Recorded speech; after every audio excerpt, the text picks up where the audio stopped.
Buenos días y bienvenidos al seminario Prevención de Fraudes en Operaciones de Comercio Internacional. Mi nombre es Lucila y soy parte del equipo de formación de la Agencia Argentina de Inversiones y Comercio Internacional. Les agradecemos su participación. La capacitación tendrá una duración de 1 hora con un espacio de preguntas posterior al desarrollo del contenido.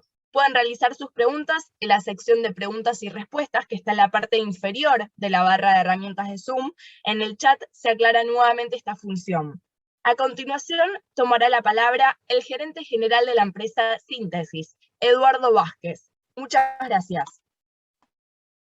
¿Qué tal? Buenos días, mucho gusto para todos. Particularmente somos una empresa de 60 años en el mercado y yo tengo el gusto de ser el gerente general desde hace casi 40.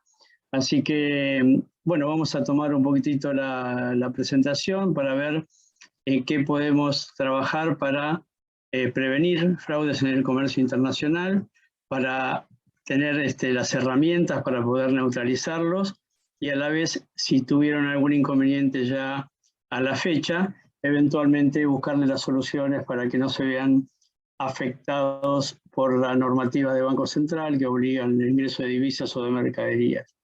En general, el fraude internacional es muy común, a pesar de todo, en todas partes, tanto en Asia como en Europa, como en África, y suele ser de diversas maneras.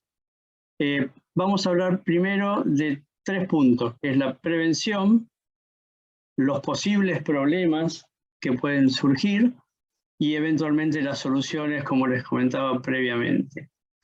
El tema en general es muy espinoso, hay posibilidad de recuperos, hay posibilidad de hacer las gestiones ante el Banco Central que deriven en una buena solución, pero lo que más interesa es la prevención. La prevención en sí tiene diversas formas de llevarse a cabo y son todas muy sencillas y simplemente no hay que dejarse llevar por un negocio vidrioso o un negocio importante cuando normalmente no los tenemos. El tema de la prevención está fundamentalmente dado por estos ítems.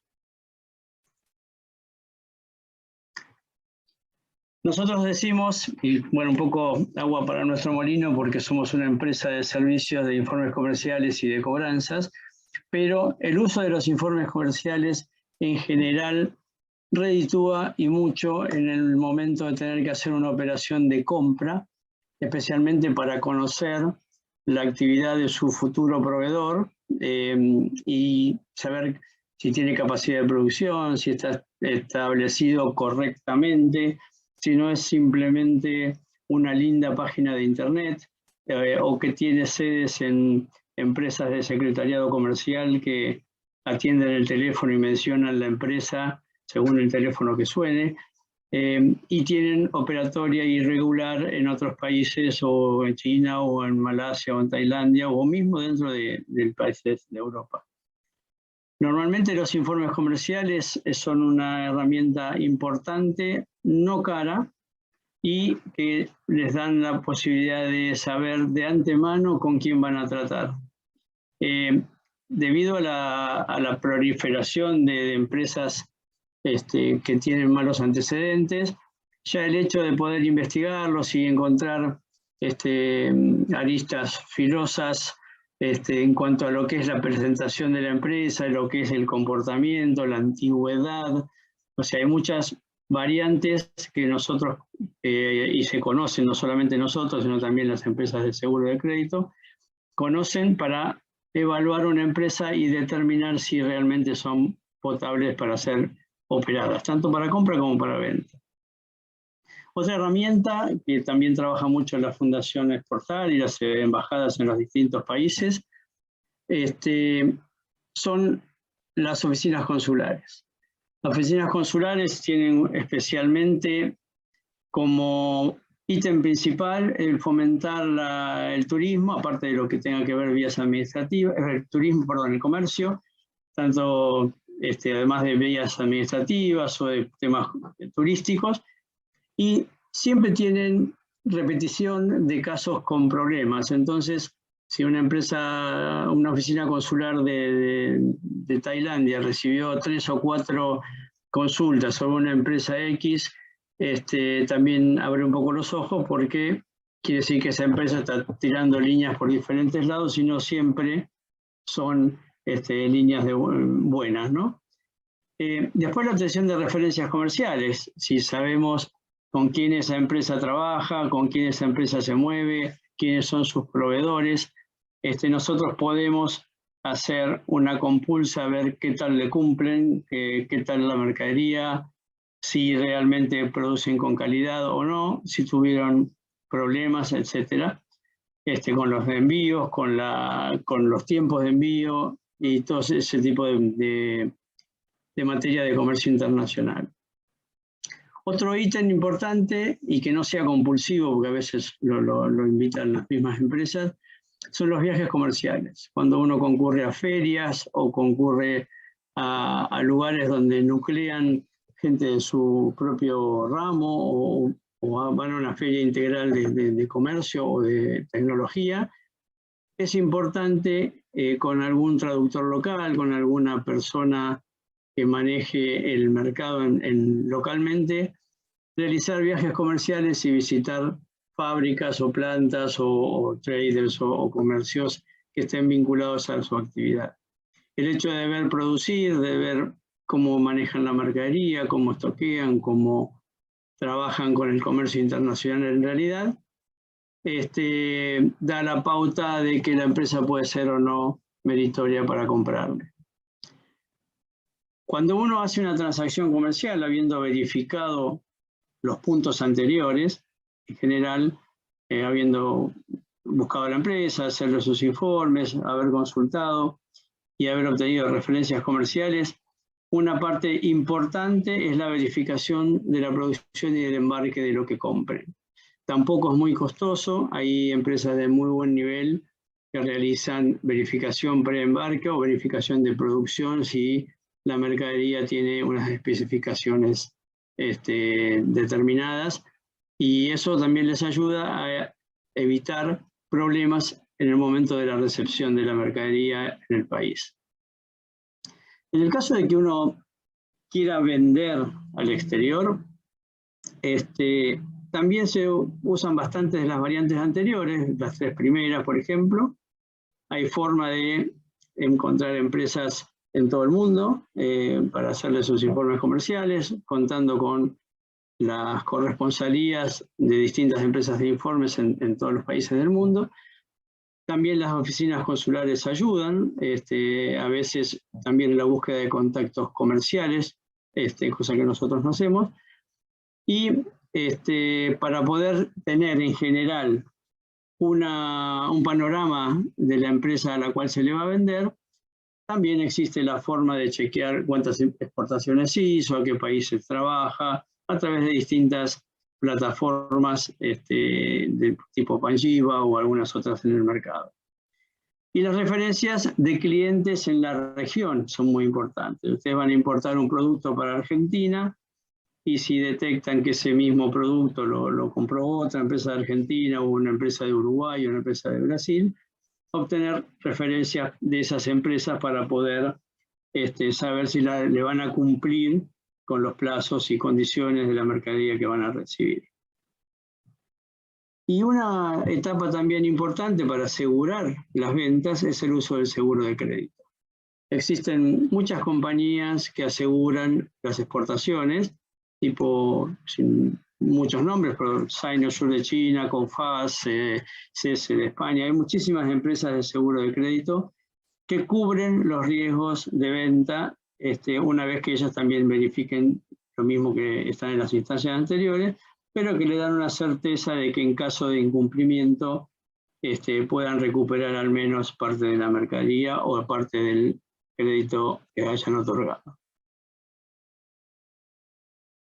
Nosotros, saliendo de la parte preventiva, nos podemos ubicar en los posibles problemas que se pueden encontrar para hacer una compra o una venta internacional. El mercado es bastante ágil, se usa con la pandemia más todavía, el tema tecnológico y el tema de online. Entonces, bueno, se tiene menos contacto que antes en lo que es las visitas de viajes comerciales o la visita de vendedores, etcétera, ¿no? Los problemas que nos podemos encontrar están dentro de la norma de que no tenemos que obnubilarnos con las compras. O sea, si nosotros vemos en un mercado que un valor normal de un producto está en 10, si uno viene y nos ofrece 4, normalmente algo hay. Por eso que los precios mucho más bajos que en el mercado son una de las primeras prevenciones que debemos tomar. ¿Por qué? Porque seguramente algo escondido hay, o no puede ser que una empresa que produzca 10 y otra produzca 4 tengan el mismo tipo de producto. Muchas veces la incorporación de interlocutores o traders en las operaciones, que lo único que buscan es obtener una buena comisión, y no sabemos finalmente a dónde quejarnos eventualmente si tenemos un problema. Muchas veces los traders a la vez hacen su propia compulsa de precios y mandan la mercadería de acuerdo al que ellos consiguen más barato. Por eso el interlocutor muchas veces tiene que estar atado a quien produce. O sea, si es en China, por ejemplo, hay muchísimas empresas grandes que, a pesar de ser muy grandes, no tienen licencia para exportar. Entonces utilizan los traders, pero a la vez son parte de su grupo empresario. No es un trader individual que toma productos de 4, 5, 6 proveedores y trata de presentarlos y de venderlos. Otra cosa es que si uno les pide muestras y se dilata el envío de las muestras, o llegan muestras que no tienen nada que ver con lo que pedimos, son motivos para también tener un ojo abierto y prevenirnos de un posible problema. Muchas veces se ofrece viajar para cerrar los negocios, o sea, el proveedor le dice, no, vengan acá y lo hablamos personalmente, y todo eso genera también un costo importante, que si uno no toma las prevenciones de los puntos anteriores, el hecho de viajar no va a mejorar la situación. Porque va a gastar plata, va a tener alojamiento, va a tener viajes, va a tener avión, va a tener un montón de cosas, y después uno puede llevarse una sorpresa de que la empresa no está realmente en condiciones de proveerles. Después también existe la posibilidad de que le pidan dinero como anticipo de gastos de representación o como anticipo de gastos para gestionarle el proceso de compra, porque le van a conseguir mejor precio, porque le van a dar condiciones especiales, y en general esos gastos terminan en un bolso negro que no sabemos a dónde van a parar y muchas veces no los podemos recuperar nunca. Cuando una empresa en sí tiene mucha urgencia por concretar el negocio y a la vez por cantidades importantes, también es un motivo para desconfiar.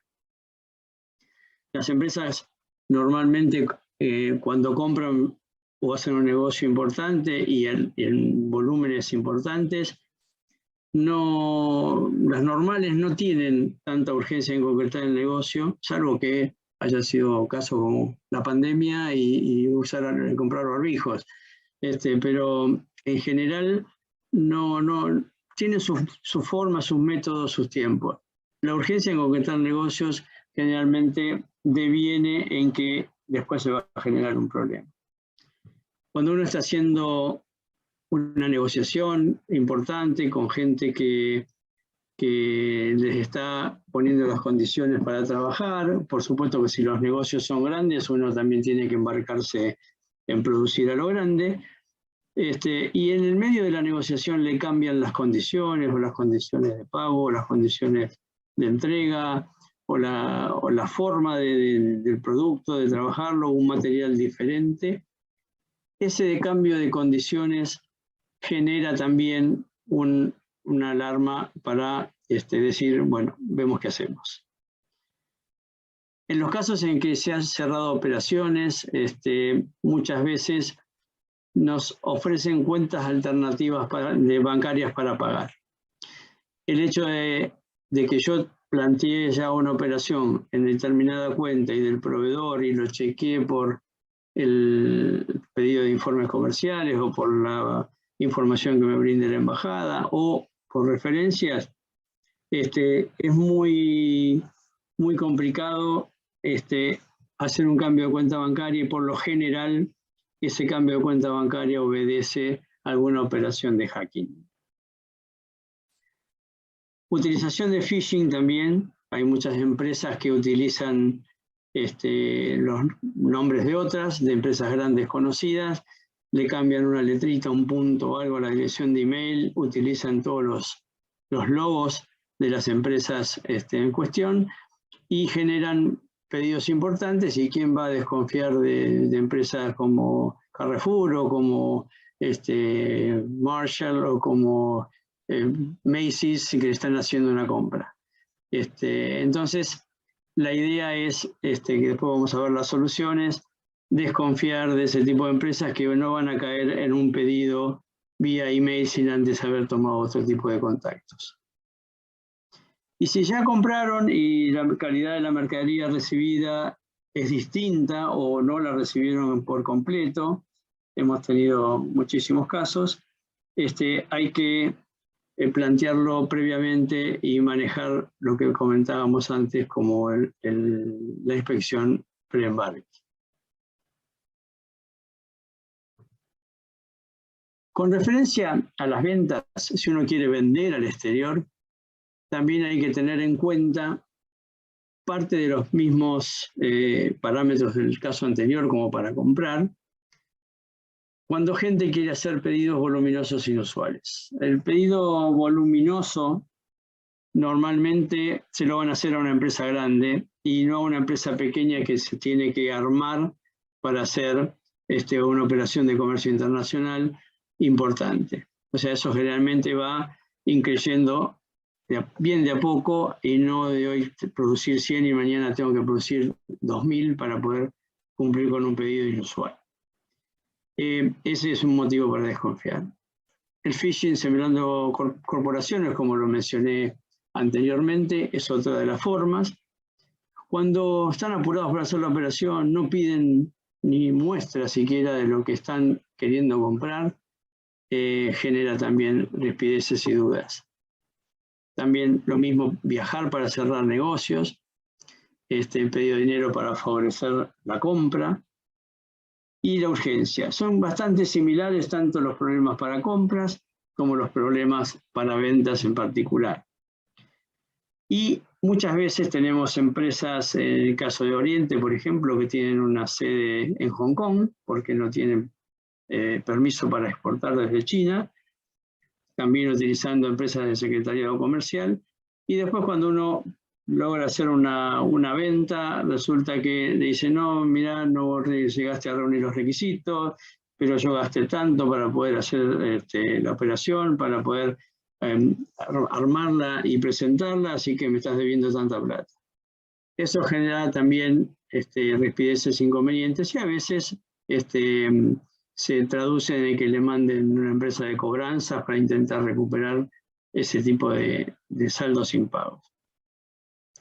Y en el caso de las ventas, si uno logró vender o hizo alguna operación importante o no, el no pago de los saldos. El no pago de los saldos se puede llegar a dar. Es muy difícil ubicar empresas que son hackers profesionales o que son timadores profesionales, pero hay veces que las encontramos, pero que han mandado mercaderías deficientes, casos de contenedores enteros con 12 barriles, los 2 primeros con el producto y los otros 10 barriles con agua y una piedra adentro.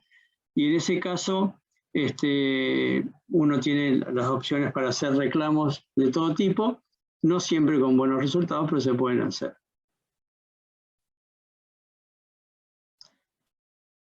Vamos a entrar en el tema de las posibles soluciones que tenemos con respecto a los puntos que mencionamos anteriormente.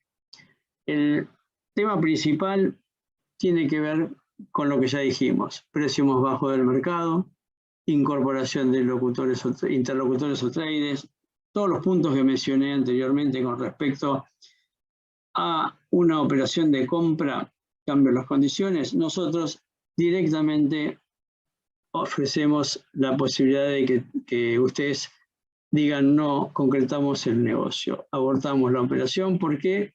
Porque es más importante preservar el dinero que uno tiene, que a la vez después le va a generar un problema de no cumplimiento con Banco Central, porque ustedes van a girar plata y después no le van a llegar las mercaderías. Nosotros ahí lo que hacemos, aconsejamos evitar hacer el negocio. Hay otro caso que es ofrecer cuentas bancarias alternativas o el phishing. La verificación vía telefónica de la empresa original con la que querían tener contacto o la que tuvieran contacto, no la que puede estar utilizando un hacker o que está queriendo cambiar las cuentas o está queriendo suplantar identidad, es verificarlo telefónicamente con la empresa que nosotros le pudimos ofrecer o cualquier empresa de informes le pudo ofrecer, relacionado al teléfono original, la inscripción original, y hablar directamente con la empresa. Es muy difícil que en el hacking se pueda suplantar el teléfono o se pueda suplantar el WeChat o algún otro tipo de contactos que uno pueda generar con empresas normales. La inspección in situ es importantísima para la calidad de la mercadería que van a recibir. ¿Por qué? Porque les permite verificar el preembarque y verificar lo que hay en las cajas. Porque nosotros hemos visto operaciones en que el proveedor le manda una linda foto con un Clark donde están subiendo las cajas y resulta que las cajas están totalmente vacías. O sea que la inspección in situ es realmente lo que hay que ver que va a entrar en el barco, o sea, no simplemente una foto de que la están cargando. El tema de la inspección es muy importante, reitero que no es costoso y ayuda a que uno va a recibir lo que realmente compró. También en caso de operaciones de compra de productos específicos con tecnología, importante el hecho de manejar la inspección de la producción de la mercadería. O sea, la producción, desde que se inicia, el material que se debe usar, las normas de producción que se usan, el contenido de tecnología que sea el adecuado y llegar al producto final donde también se haga una prueba y se pueda inspeccionar preembarque. Con respecto a las soluciones que tienen que ver con las ventas, es más o menos similar, pero también recibir pedidos voluminosos inusuales, phishing, no pedido de muestras, etc.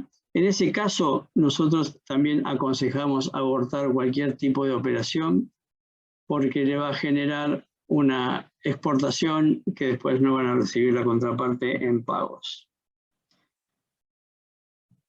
Lo que comentaba antes también, utilización de traders de terceros países, hay que verificar la relación con el fabricante o con el cliente en este caso.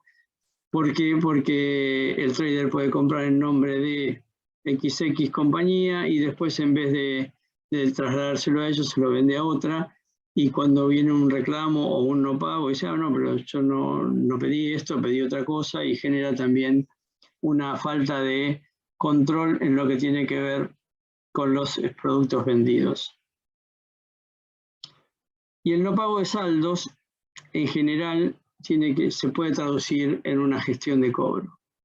La gestión de cobro es hecha por agentes locales en los diferentes países, que la podemos gestionar nosotros, la puede gestionar una compañía de seguro de crédito de exportación, la puede gestionar otra empresa de cobranzas, pero que esto le va a permitir hacer, si ustedes no recibieron la plata, poder afrontar el posible reclamo de Banco Central de la no entrada de divisas, que también se puede traducir en no entrada de mercaderías en el caso de una compra, porque va a quedar desbalanceada la cuenta, y entonces la gestión de cobro lo que le permite hacer es encuadrar la circular de Banco Central, que habla de, en general, un tiempo determinado, que creo la 72, donde uno puede hacer una gestión de cobro, se genera un contrato de gestión de cobro, ese contrato de gestión de cobro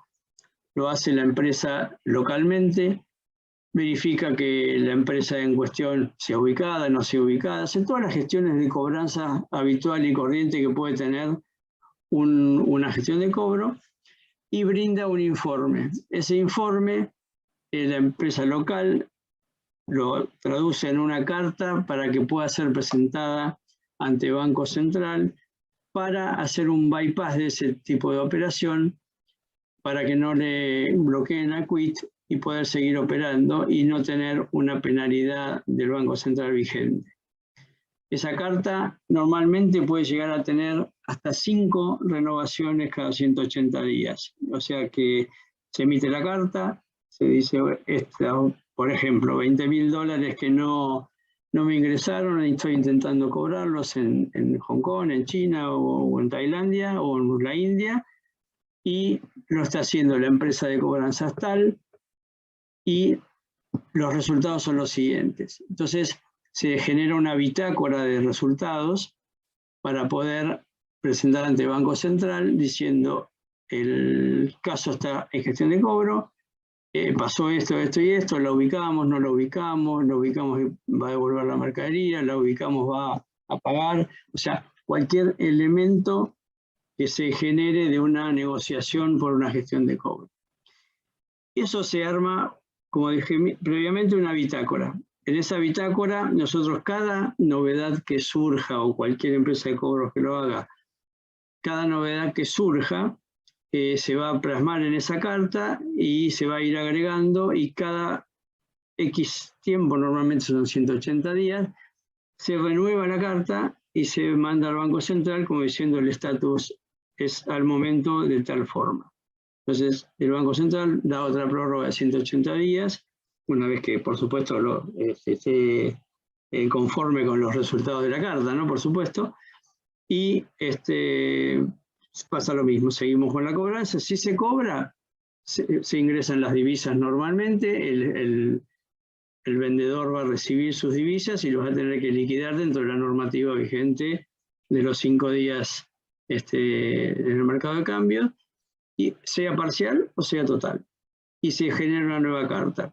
Cuando se termina la operación y, por ejemplo, ya no hay más posibilidades de cobrar porque la empresa desapareció, porque la empresa es un fraude, porque varias situaciones, en general se hace la carta, a los 6 meses se vuelve a repetir la carta porque ya no hay más actividad, hasta que el Banco Central la da por terminada como sin novedad y genera el balance de la operación como saldos no ingresados, pero justificados.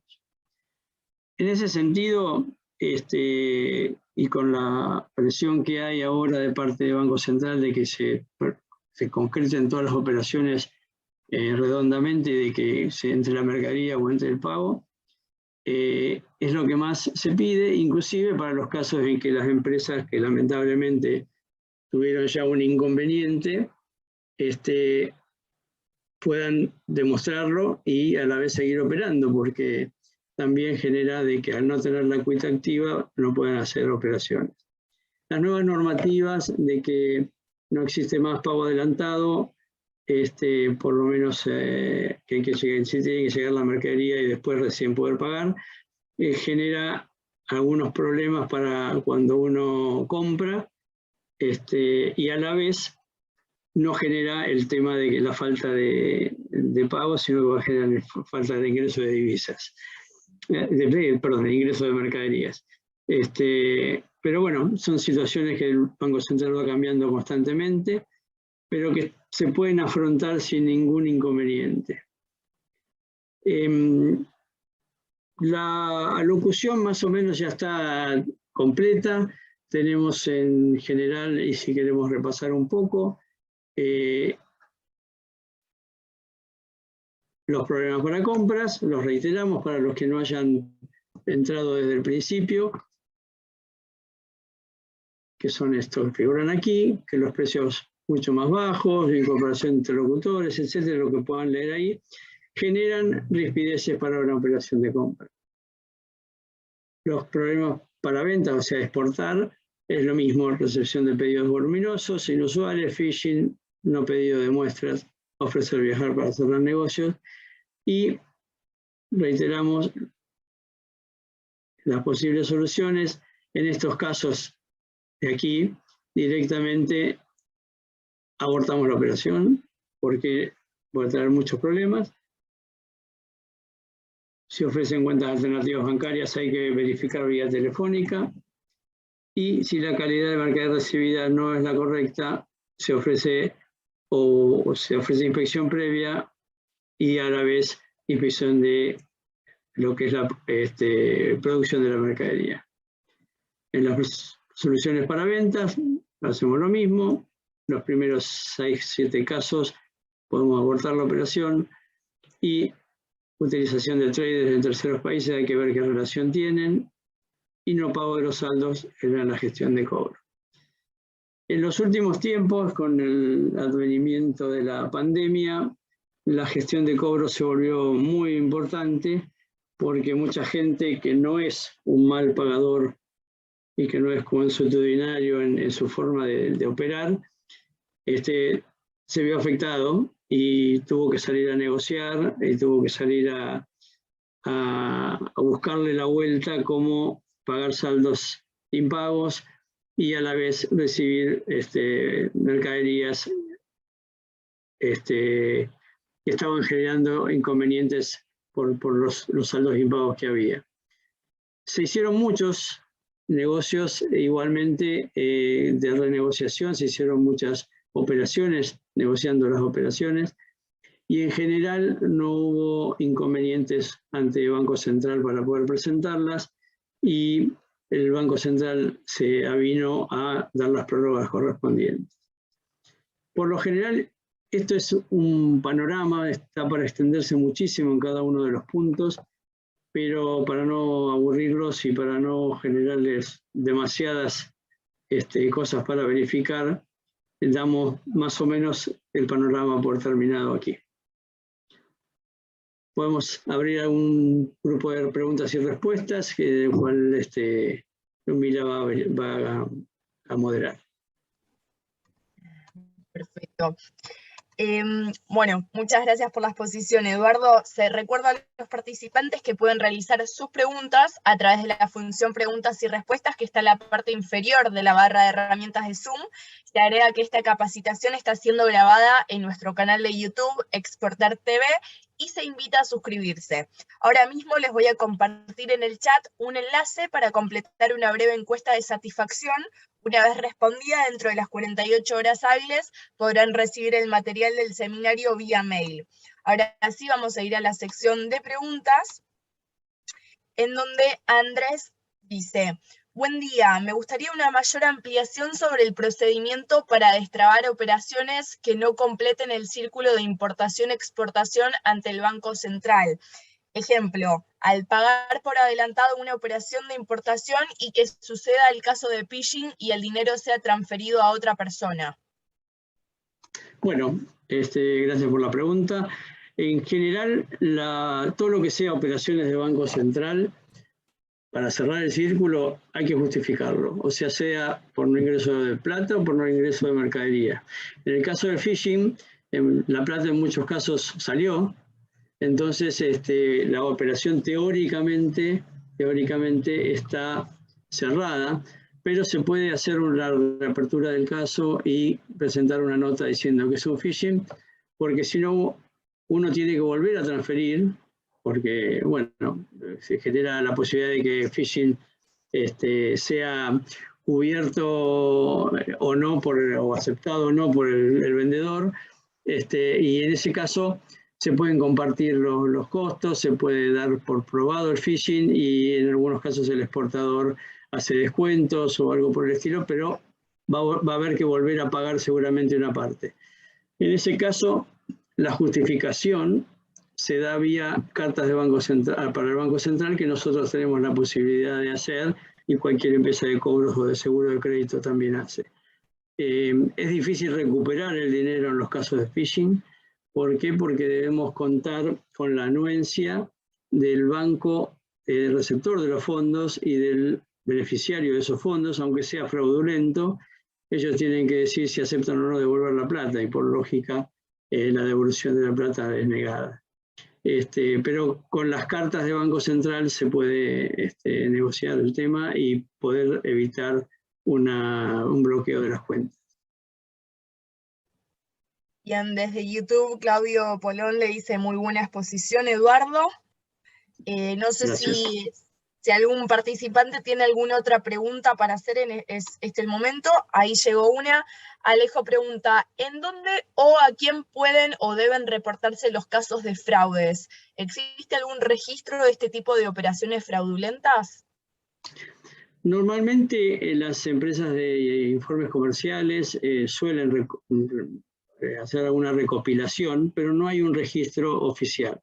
Normalmente las embajadas suelen tener, y eso es importante sí denunciarlo ahí, un registro de gente que se ha comportado mal. Por ejemplo, un exportador de Europa que haya mandado mercadería en mal estado, que uno pueda mandar a su propia embajada diciéndole, mira, recibí esta mercadería mal, no reconocen su falta, y bueno, en general eso ayuda para que ante una nueva consulta sobre ese exportador, la embajada, el departamento comercial de las embajadas tenga esa información. Las empresas de cobro también lo recopilan. De hecho, nosotros como agencia de informes también lo recopilamos de todos los casos que hacemos de informes de la región y del exterior para acá.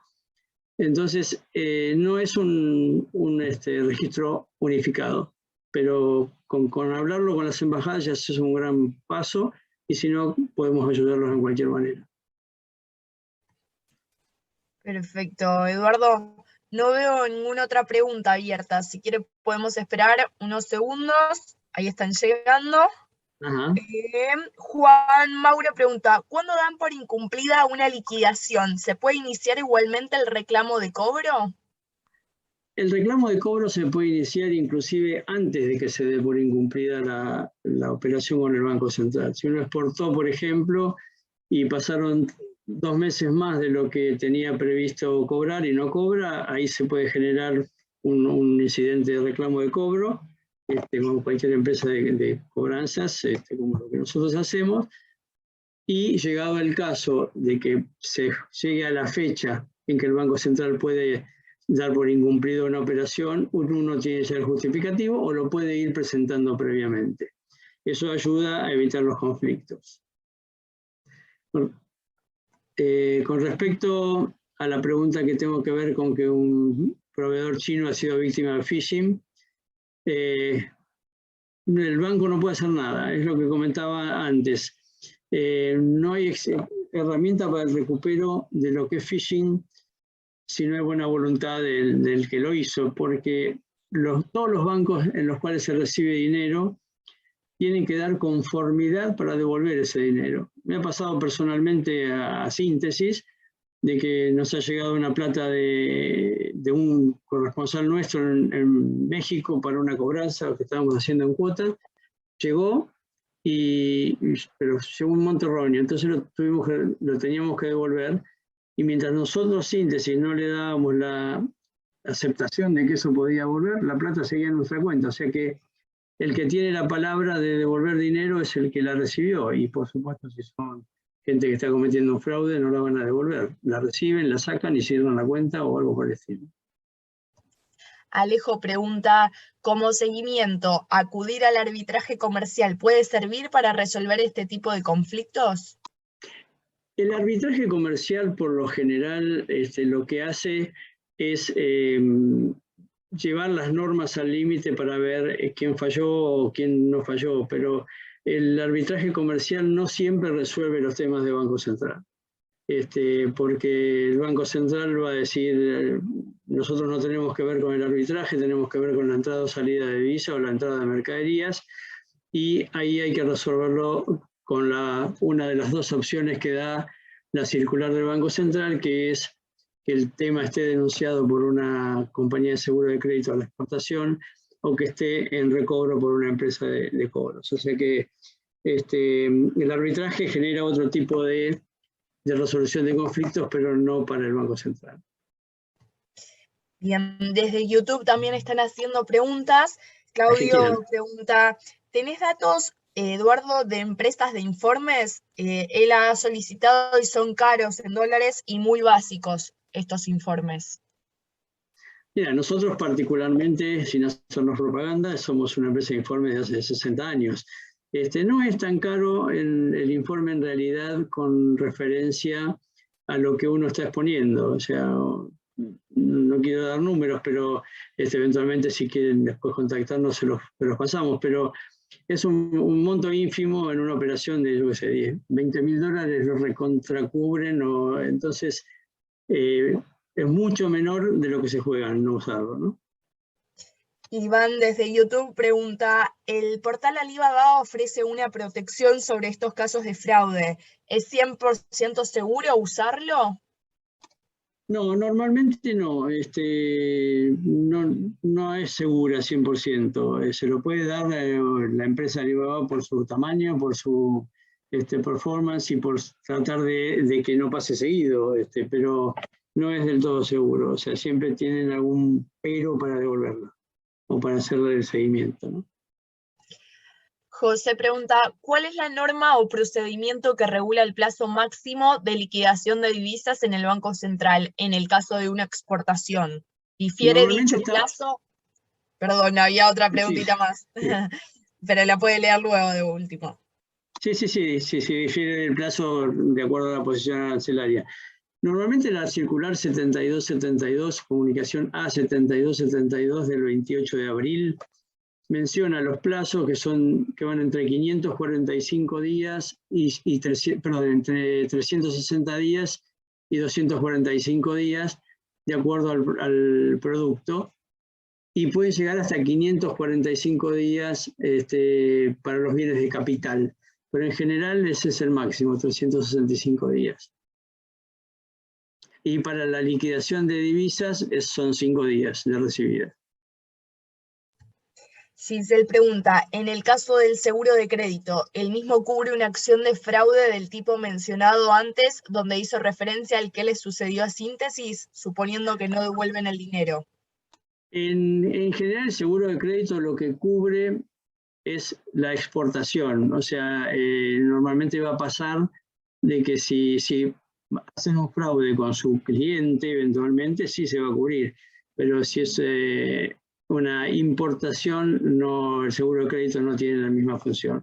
Generalmente el seguro de crédito ampara al que exporta, porque generalmente los países tienen sus propias compañías de seguro de crédito a la exportación y cubren al exportador local de lo que no le vayan a pagar desde el exterior.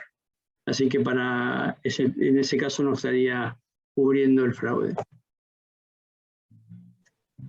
Perfecto. No leo ninguna otra pregunta, ni por YouTube ni por aquí. Si llega a aparecer alguna, se lo hago, pero vamos cerrando entonces esta sección. Agradecemos nuevamente tu exposición, Eduardo, en nombre de la Agencia Argentina de Inversiones y Comercio Internacional. Le agradecemos a toda la audiencia su participación y los invitamos a completar la encuesta de satisfacción. En el chat ya figura el enlace en donde pueden sumar comentarios o sugerencias. También pueden ver en pantalla nuestros datos de contacto y el del orador, el de su empresa. Suscribiéndose a nuestro canal en YouTube podrán revivir esta capacitación y acceder a nuevos contenidos. Así que los esperamos en nuestras próximas capacitaciones y damos por finalizada la misma. Muchísimas gracias, Eduardo. Bueno, agradezco mucho realmente a la Agencia Argentina de Inversiones porque es un elemento muy importante para que la gente esté capacitada, no por este tema solamente, sino por un montón de temas que tengan que ver con el comercio internacional. Un abrazo.